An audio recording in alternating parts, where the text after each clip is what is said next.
Melin, the center head for the MK Angsana. So I will presume that all of the participants here have the interest to join us. So as shared in the main room, MK Angsana is new and we are barely 1 month into operations. Okay, so nonetheless, we are really happy that we are on track with our curriculum and program. And on 4th January, we opened our doors to our first group of K1 children. And parents came to join us for the orientations. And of course, SMM was observed. So one parent came in, and it was also their very first time to see the physical learning environment in our kindergarten.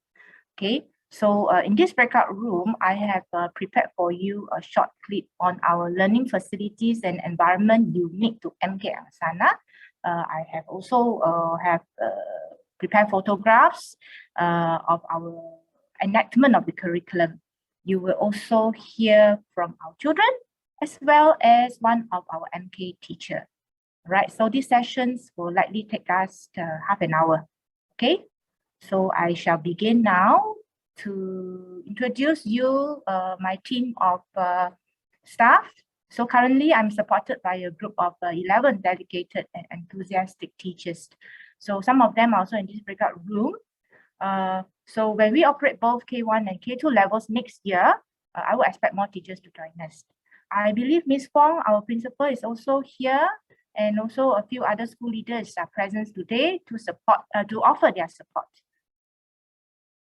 So right now we will go into this short video clip that is about our learning environment.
Not too bad, isn't it?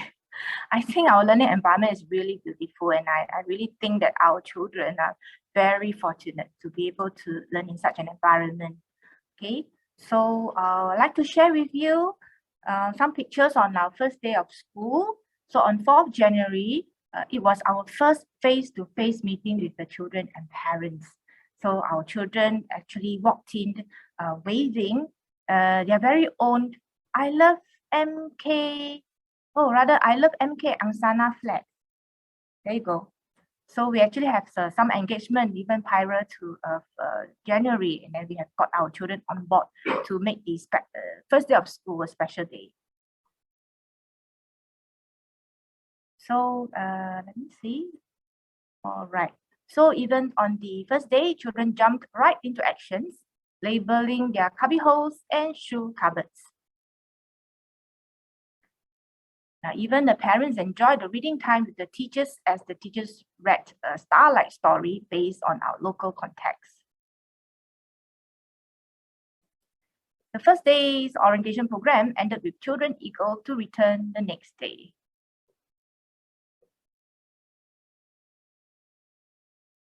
Our curriculum. So here are some pictures to show how we have enacted the curriculum over the last few weeks. Okay. So the teachers and children instantly form relationships and have been enjoying a range of activities on a regular basis since first day. All right, so in our environment, we give children the opportunities for large groups, small groups, and individual learning time.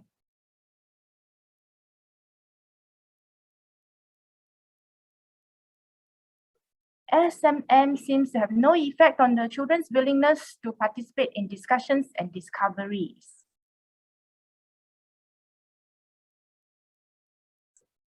In MK and Angsana, we offer 3 mother tongue language.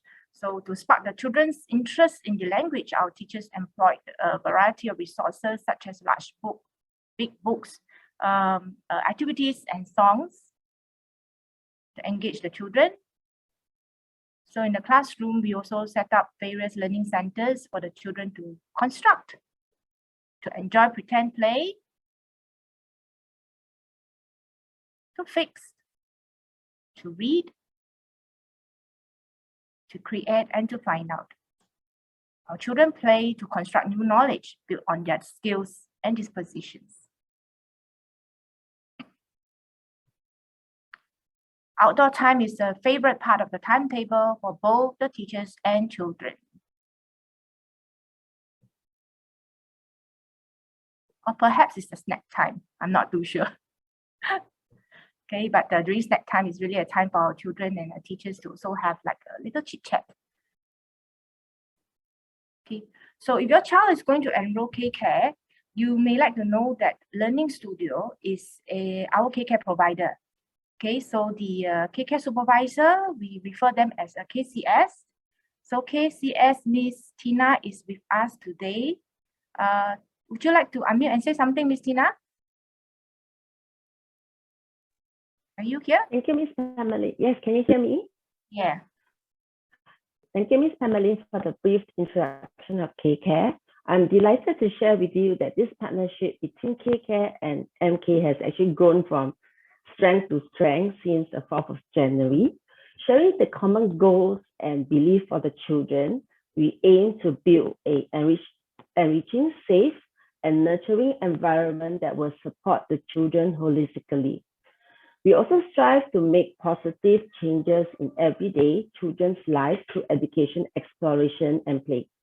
Last but not least, we believe that parents are also a part of our journey in this partnership to support the development of our children. We look forward to having you and your children with us next year. Thank you. That's right, yes. So Ms. Tina will join us later on also during the Q&A sessions. And if you have any questions, I'm sure Tina will be able to address them. Okay, so yeah, right now maybe let's hear from our children.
We read stories,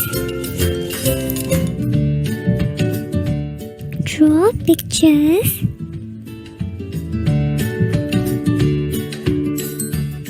sing songs, dance,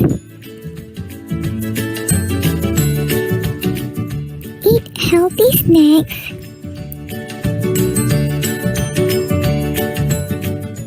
play different activities during outdoor time,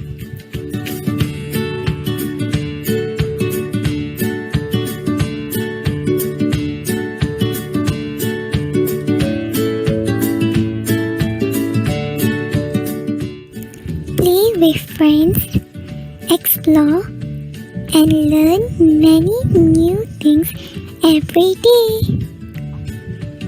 Did you know we even celebrate our birthdays? I like my teachers and friends and love coming to school. Isn't that beautiful? Yeah, I mean, when children talk, they always put a smile on my face. Okay, next, I'd like to invite teacher Julia, right, to share with us her experience as an MK teacher. Julia, I'll hand the time to you. So hello everyone, I'm Julia. Currently I'm teaching at MK Angsana. I joined MK as a trainee teacher 6 years ago, and my teaching journey has been fulfilling and enjoyable. So our children at MK learn through integrated learning experiences that help them to make sense of the world and make connections across the different learning areas. As a MK educator, I have access to rich teaching resources and a learning environment where every space is a learning space. So this allows me to scaffold my children as they find out how things work and build their knowledge and skills. So for example, when I teach counting to 5, I use a variety of concrete items to represent the quantity. The children learn that 5 can be represented by 5 minifix cubes, 5 teddy bear counters, and 5 triangle shapes. Their learning of numbers and counting does not end in the classroom. When I bring my children for an outdoor walk, I point out the natural elements in our environment to reinforce their counting skills, such as counting the leaves and counting the types of plants they see. So we also want our children to learn through purposeful play. So as they engage in pretend play under different settings, they are also picking up social skills such as appropriate verbal and non-verbal communication with their peers, self-regulation, the ability to take turns and share the toys, developing their language skills as they express their ideas to their peers during play. Then they also get to discover how things work when they explore different occupations as they role-play a baker, a firefighter, or even a construction worker at our pretend play center. So over my 6 years of teaching, there is never a down moment because with every class, it brings about new dynamics. So we look forward to receiving your registration applications, and we would look forward to working together with your children.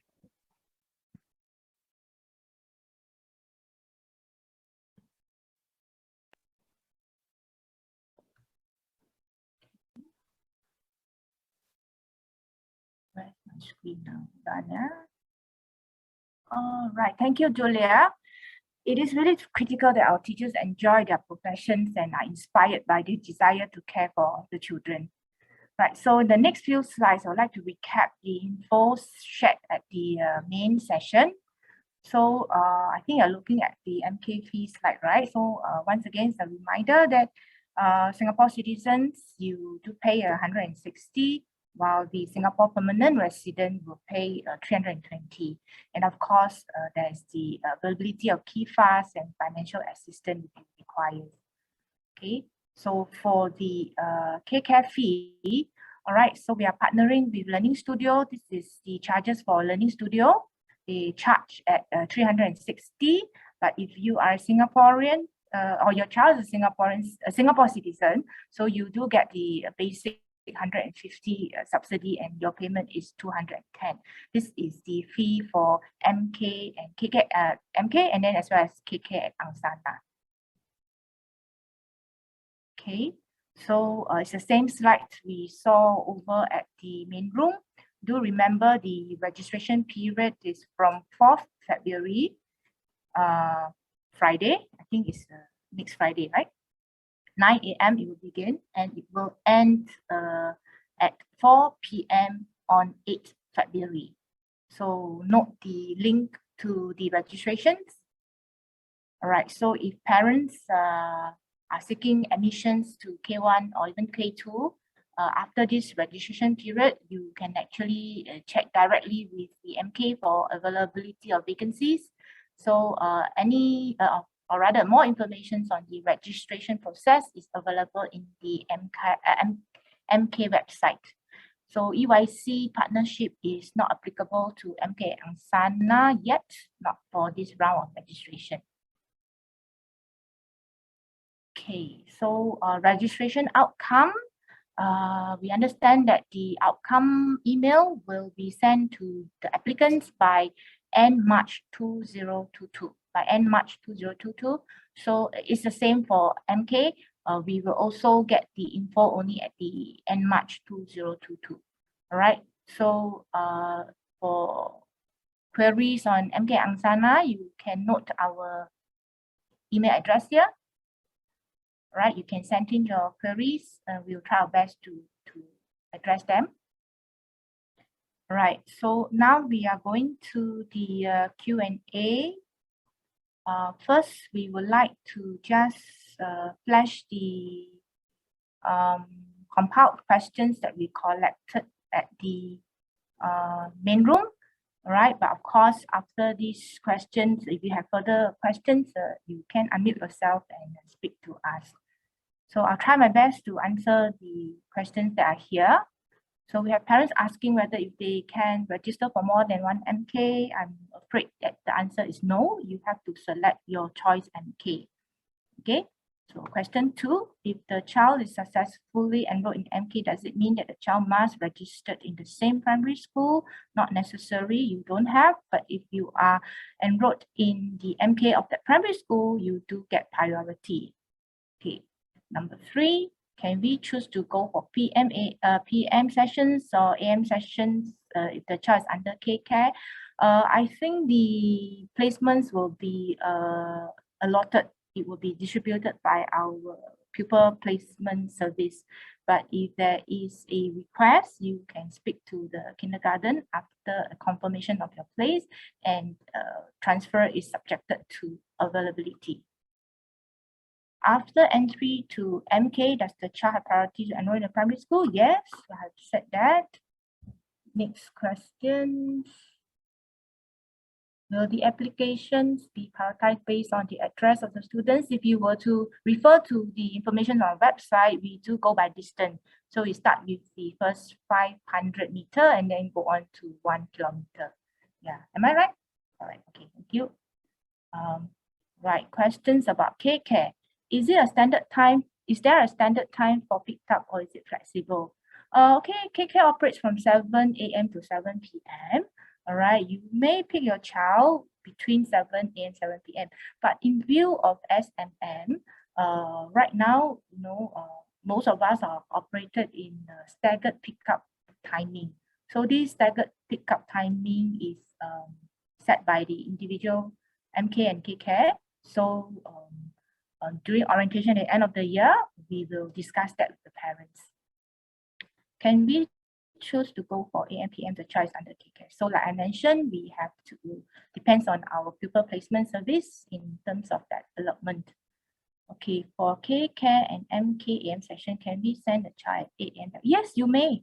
You may send your child directly to MK if you are in the AM session. Right, next. How is the information disseminated to parents? Okay, well, we do have the school portal. We call it the parent gateway. That is where we will send announcements and work with the parents. And yes, you're right, there is also communication book, for more personal communications. And no, we do not send WhatsApp. Yeah. What is the policy for handbook model? Parents being informed as the case. So when there is a cluster, all right, usually more than a case, definitely we will inform a parent. All right, and yes, we do have standard operation procedures in terms of managing the environment. Okay, so question 2, if the child is in the morning session and falls sick 10 a.m., parents are only able to come, where will the child be placed? Now, if your child is sick, means your child needs your attention. So we would love for parents to come and pick your child and give your child the attention as soon as you can. All right, so if there's unforeseen circumstances or situations, you can work directly with the school and we will all try our best to help, right? But bear in mind, if your child is sick, means your child really needs you, okay? Now, that's all for the questions? Okay, so right now we want to open the Q&A to parents. And if there's any other questions that's not answered and you would like to ask, please feel free to unmute yourself and we'll try our best.